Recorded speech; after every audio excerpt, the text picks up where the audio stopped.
வணக்கம்.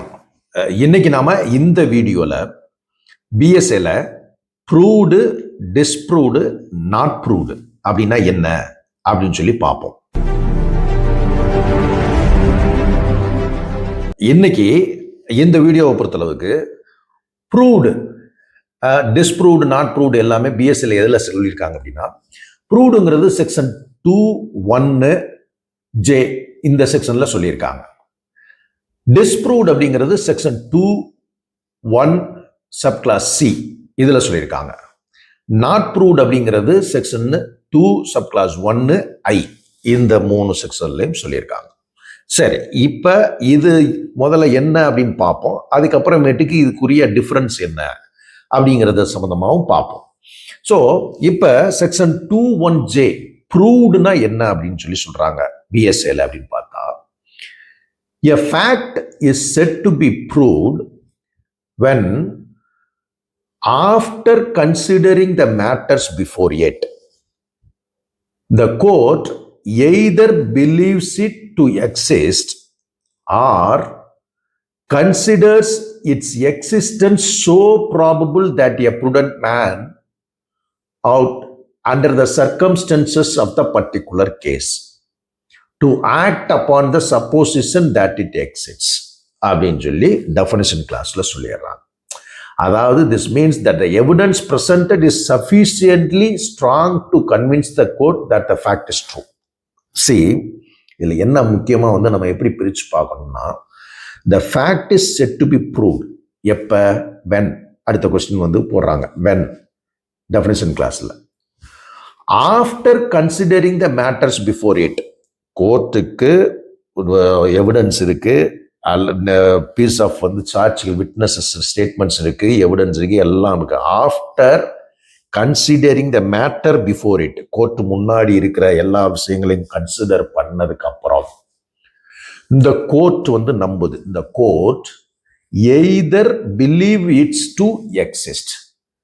சரியா? கோர்ட் இப்ப என்னன்னா, after considering the matter available evidence இருக்கிறத வச்சு இப்ப ஒரு விஷயம் எக்ஸிஸ்டன்ஸா இருக்கு, ஆமா இதுல இந்த மாதிரி ஒரு விஷயம் இருக்குன்னு ஒரு ஒரு முடிவுக்கு வர்றாங்க.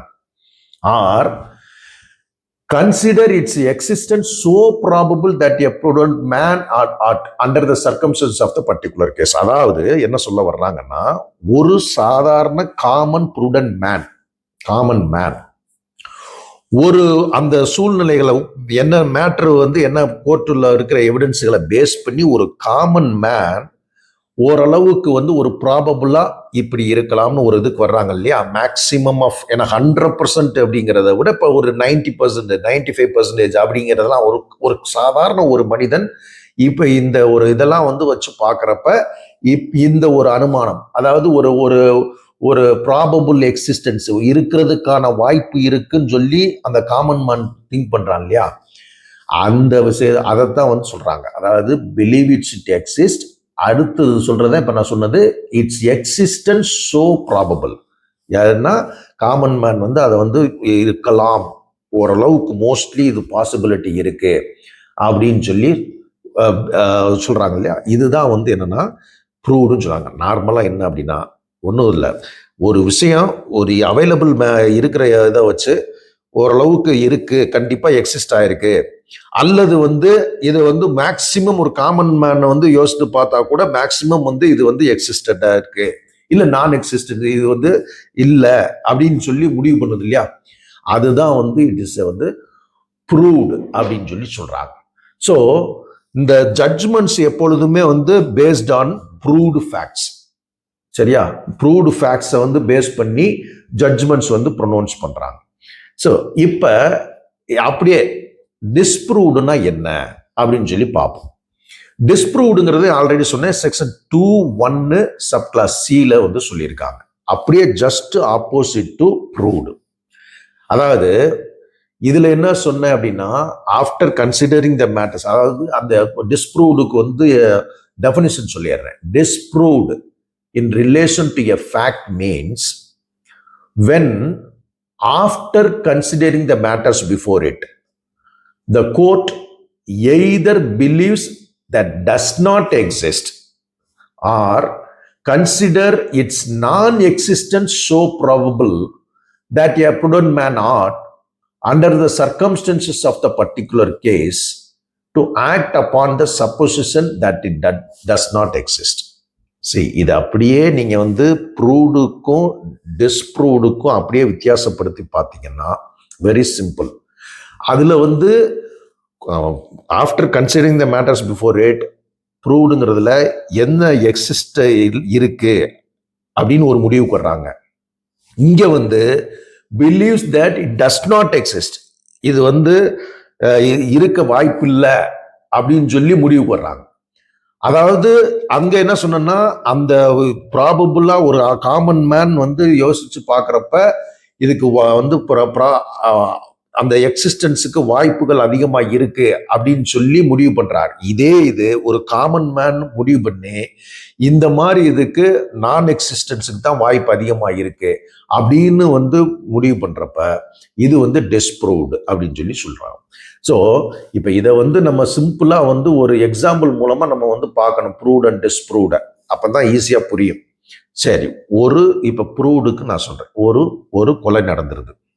இப்போ ஒரு கொலை நடந்ததுல என்னென்ன மாதிரியான எவிடன்ஸ் ப்ரூவ் பண்றாங்கன்னு எவிடன்ஸ் இருக்கு. என்ன எவிடன்ஸ் இருக்குன்னா, அவன் வந்து கன்ஃபஷன் ஒப்புதல் வாக்குமூலம் கொடுக்குறான். இந்த ஒப்புதல் வாக்குமூலத்தின் அடிப்படையில கத்தி வந்து ரெக்கவரி பண்ணப்படுது. மோட்டிவ் வந்து சொல்றாங்க, இந்த மோட்டிவ் வந்து இந்த ஒரு சில நபர்கள் வந்து இந்தந்த காரணங்களுக்காக தான் வந்து அவன் கொண்டான் அப்படின்னு சொல்லி. ஃபாரன்சிக் எவிடன்ஸ்ல என்ன சொல்றாங்கன்னா, இந்த மாதிரி ஃபிங்கர் பிரிண்ட்ஸ் வந்து இவனுடைய ஃபிங்கர் பிரிண்ட்ஸ் அந்த நைஃப்ல இருக்கு, இவனுடைய ஃபிங்கர் பிரிண்ட்ஸ் வந்து அந்த இடத்துல வந்து இருக்கு.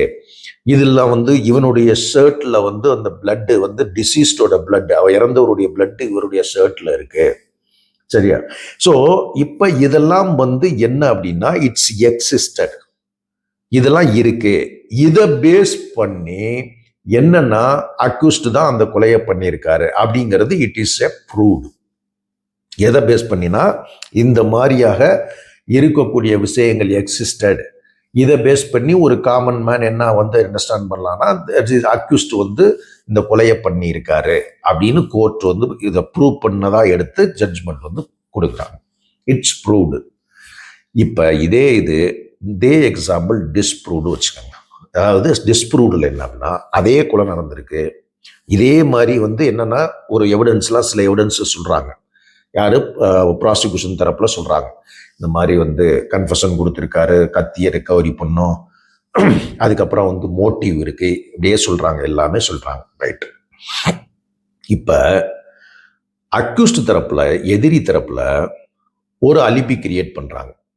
அதாவது என்ன அலிபினா, இந்த மாதிரி இவங்க 10-10க்கு இந்த கொலை நடந்திருக்கு, வந்து இவரு அந்த அதாவது அந்த யார் அந்த கொலையை செய்ததா சொல்லப்படும் அக்யூஸ்ட் எதிரி வந்து அதே டயத்துல இவரு அந்த கொலை நடந்ததுலேருந்து 400 கிலோமீட்டருக்கு அவேல ஒரு ஆபீஸ்லயோ அல்லது வேற எங்கேயோ ஒரு ஃபங்க்ஷன்ல கலந்துகிட்டாரு, ஒரு ஆபீஸ்ல இருந்து வேலை பார்த்தாரு அப்படிங்கிறதுக்கு ரெக்கார்டோ அல்லது வீடியோ ஃபுட்டேஜோ இது மாதிரியான ஸ்ட்ராங் எவிடன்ஸ் வந்து இருக்குன்னு வச்சுக்கோங்க. அதாவது அந்த கொலை நடந்ததாக சொல்லப்படும் இவங்க அந்த சர்க்கம்ஸ்டன்ஸ் எல்லாம் டைமிங் எல்லாத்தையும் வச்சு பார்க்குறப்ப அந்த டயத்தில் அவர் வந்து வேற ஒரு 400 கிலோமீட்டர் 500 கிலோமீட்டருக்கு அவையில இருக்காரு அப்படிங்கிறதுக்கு ஸ்ட்ராங்கான வீடியோ ஃபுட்டேஜ் மற்ற வேற எந்த எவிடன்ஸோ இருக்குன்னு வச்சுக்கோங்களேன். அப்ப என்ன அப்படின்னா, அந்த எவிடன்ஸ் வந்து ப்ரூவ் ஆகுது, வீடியோ ஃபுட்டேஜ் எல்லாம் ப்ரூவ், அவர் இருந்ததுக்கான அந்த கொலை நடந்ததுலேருந்து தள்ளி இருந்ததுக்கான இது ப்ரூவ் ஆகிற பட்சத்தில், அது ப்ரூவ் ஆயிடுச்சுனாலே இந்த ஃபேக்ட், அதாவது ப்ராசிக்யூஷன் சொல்றாங்க இல்லையா, இவர் கன்ஃபஷன் கொடுத்தாரு, வந்து கத்தி இது பண்ணாரு, இது மற்றபடி எவிடன்ஸ்லாம் இருந்துச்சு, மோட்டிவ் இருந்துச்சுன்னு சொல்ற எல்லாமே என்ன ஆகி போயிரும்னா இட்ஸ் டிஸ்ப்ரூவ்டு அப்படின்னு சொல்லி ஆயிரும். சரியா? அப்ப ப்ரூவ்டுங்கிறது என்ன, டிஸ்ப்ரூவ்டுங்கிறது என்ன அப்படிங்கிறது ஓரளவுக்கு உங்களுக்கு இப்ப தெரியும். சரி, இப்ப அடுத்த பாயிண்ட் என்னன்னா நாட் ப்ரூவ்டு. சரி, நாட் ப்ரூவ்டுனா என்ன அப்படிங்கிறது என்னன்னா, செக்ஷன் 2 சப்கிளாஸ் 1 I அதுல தான் வந்து என்ன சொல்லியிருக்காங்கன்னா, நாட் ப்ரூவ்டுனா என்னன்னு சொல்லியிருக்காங்க. அதுக்கு டெஃபினிஷன் என்ன சொல்லிடுறாங்கன்னா, A fact is said to be not proved when it is neither proved nor disproved. Very simple. Neither proved nor disproved. Prove பண்ணவும் இல்லை, டிஸ்ப்ரூவ் பண்ணவும் இல்லை. ஸோ அப்போ இது வந்து நாட் ப்ரூவ். அப்படின்னா என்ன மீனிங் அப்படிங்கிறது ஒரு அடுத்த கேள்வி இருக்கு. இதே எக்ஸாம்பிள வச்சுக்கோங்க. எக்ஸாம்பிள் சொல்றப்போ உங்களுக்கு இன்னும் கொஞ்சம் ஈஸியா இருக்கும். எக்ஸாம்பிள் இதே எக்ஸாம்பிள் அந்த மர்டரே எடுத்துங்க. என்ன சொன்னேன், எவிடன்ஸை பேஸ் பண்ணி ப்ரூவ் பண்ணியிருக்காங்க, எல்லாமே ஃபிங்கர் பிரிண்ட்ஸ் இது கன்ஃபஷன் எல்லாமே டேலி ஆகுது அப்படின்னு ப்ரூவ்டு. அடுத்து என்ன டிஸ்ப்ரூவ்டு என்ன சொன்னேன், எல்லா அப்படி எவிடன்ஸ்ன்னு சொல்றாங்க ப்ராசிக்யூஷன் தரப்புல, ஆனால் அதே டயத்தில் அவன் வந்து அலிபி வேற ஒரு இடத்துல வந்து இருந்தான், அது ப்ரூவ் ஆனப்ப ஆட்டோமேட்டிக்காக இங்கே இல்லைன்னு ஆயிரும்ல, அப்போ அது டிஸ்ப்ரூவ்டு வந்துருச்சு. ரைட். இப்போ இதே எக்ஸாம்பிள் மர்டர், இதே என்ன சொல்றாங்க, மோட்டிவ்னு ஒன்று சொல்றாங்க. அடுத்து வந்து ஃபாரன்சிக் எவிடன்ஸில் நிறைய எவிடன்ஸ் கொடுக்குறாங்க. அந்த பிளட் ஸ்டெயினு இல்லை வந்து ஃபிங்கர் பிரிண்ட்ஸு, இது எல்லாமே வந்து பார்த்தீங்கன்னா எதுவுமே சரியா வந்து டேலி ஆகலை. சரியா, அவங்க கொடுத்தது யாரு, ப்ராசிக்யூஷன் தரப்புல கொடுத்த விஷயங்கள், அதாவது இந்த மர்டருக்கு இவன் தான் காரணம், இந்த எதிரி தான், இந்த அக்யூஸ்ட் தான் காரணம் அப்படின்னு சொன்ன விஷயம் இருக்கு இல்லையா, அந்த எவிடன்ஸ் எல்லாமே பார்த்தீங்கன்னா டேலி ஆகாம இது கோர்ட் என்னன்னா வருது, கம் டு த கன்க்ளூஷன் என்ன வருதுன்னா, இந்த எவிடன்ஸ் ஒன்று பத்தாது, போதிய எவிடன்ஸ் இல்லை, அல்லது இந்த எவிடன்ஸ் வந்து பொய்யா இருக்கு, ஏன்னா ஏதோ சம்திங். அப்ப போதிய எவிடன்ஸ் இல்லாதனால இவரை வந்து நான் என்ன பண்றேன்னா விடுதலை பண்றேன் அப்படின்னு சொல்லிடு. இப்ப என்ன அப்படின்னா, இது வந்து நெய்தர் வந்து அதாவது ப்ரூவ் பண்ணவும் இல்லை, டிஸ்ப்ரூவ் பண்ணவும் இல்லை, இது நாட் ப்ரூவ்டு. ஏன்னா இவங்க விடுதலை பண்ணிட்டதுனால அவன் வந்து கொலையே பண்ணலைன்னு அங்க அர்த்தம் கிடையாது. இதுதான் பாயிண்ட். அதாவது கோர்ட்டு விடுதலை பண்ணிட்டனால அவன் வந்து ஏதோ கொலையே பண்ணலை இவன் அப்படிங்கிறது அர்த்தம் கிடையாது. கோர்ட்டுக்கு ப்ராசிக்யூஷன் சொன்ன மாதிரி சஃபிஷியண்டான எவிடன்ஸ் வந்து அங்க வந்து பத்தலை. அதனாலதான் பாத்தீங்கன்னா பெரும்பாலும் வந்து இந்த பெனிஃபிட் ஆஃப் த டவுட் அப்படின்னு சொல்லுவாங்க இல்லையா, அதாவது பெனிஃபிட் ஆஃப் த டவுட் வந்து it's always goes to the accused. எதிரிக்கு தான் சாதகமா இருக்கும். சந்தேகத்தின் பலனை எதிரிக்கு கொடுக்கிறோம் அப்படிங்கிறாங்க. சந்தேகத்தின் பலன் அப்படின்னா, சந்தேகத்தின் பலம்னா இன்சஃபிஷியன்ட் எவிடன்ஸ். அங்க வந்து எவிடன்ஸ் வந்து இவங்க தேவையான இதுகளை ப்ரொடியூஸ் பண்ணல, அதுக்கு வந்து கான்ட்ரரியா நிறைய இருக்கு அப்படிங்கிற பட்சத்துல அவன் மேல உள்ள சார்ஜை ப்ரூவ் பண்ணலைங்கிறதுனாலதான் விடுறாங்க ஒழிச்சு, அவன் ஏதோ வந்து உண்மையிலே அவன் தான் நிரபராதி, அவன் வந்து சுத்தமா அவனுக்கு வந்து இந்த கொலைக்கு அவனுக்கு சம்பந்தமே இல்லை, இவன் பண்ணவே இல்லை அப்படிலாம் ஒன்றும் கிடையாது. சரியா, ஆனா இதே இது அலிபியை பொறுத்தளவுக்கு, டிஸ்ப்ரூவ்டை பொறுத்தளவுக்கு என்ன அப்படின்னா மெயின் டிஃபரன்ஸ், அவன் பண்ணவே இல்லைன்னு வந்துடும். ஏன்னா அவன் அந்த டயத்துல இன்னொரு இடத்துல இருந்திருக்காங்கிறது ப்ரூவ் ஆயிருதுல, அப்ப பண்ணவே, இங்க இருந்திருக்க வாய்ப்பே இல்லை, பண்ணவே இல்லை. தட் இஸ் அது என்டையர்லி டிஃப்ரெண்ட். இங்க வந்து நாட் ப்ரூவ்டுங்கிறதுல அது அப்படி வந்து கிடையாது. ஏன்னா அவன் வந்து சப்போஸ் வந்து கோர்ட்டுக்கு வந்து சஃபிஷியன்ட் எவிடன்ஸ் இல்லாதனால அதனால வந்து என்ன பண்ணியிருக்கிறாங்கன்னா அவனை வந்து விட்டுறாங்க. ஸோ இதுதான் வந்து இந்த மூணுக்கும் உள்ள முக்கியமான வித்தியாசம். சரியா, அப்போ வந்து நான் திருப்பி வந்து ஒரு சொல்றப்ப சம்மரைஸ் பண்ணோம்னா, ப்ரூவ்டுங்கிறது வந்து எவிடன்ஸை பேஸ் பண்ணி இருக்கிற materials, what are all the matters before it, கோர்ட்டுக்கு முன்னாடி உள்ள இருக்கிற அவைலபிள் மெட்டீரியல்ஸ் மேட்டர்ஸை வச்சு ஒரு ஃபேக்ட் வந்து எக்ஸிஸ்ட் ஆயிருக்கு. அது வந்து அதாவது ஒரு காமன் மேன் வந்து அதை கண்டிப்பாக எக்ஸிஸ்டாக இருக்குன்னு நினைக்கிறது எல்லாமே வந்து இட்ஸ் ப்ரூவ்டுன்னு சொல்லி கொண்டு வந்துடுவாங்க. அதை பேஸ் பண்ணி டிசிஷன் கொடுக்குறாங்க. டிஸ்ப்ரூவ்டுங்கிறது அதே மாதிரி இது just opposite to the proved.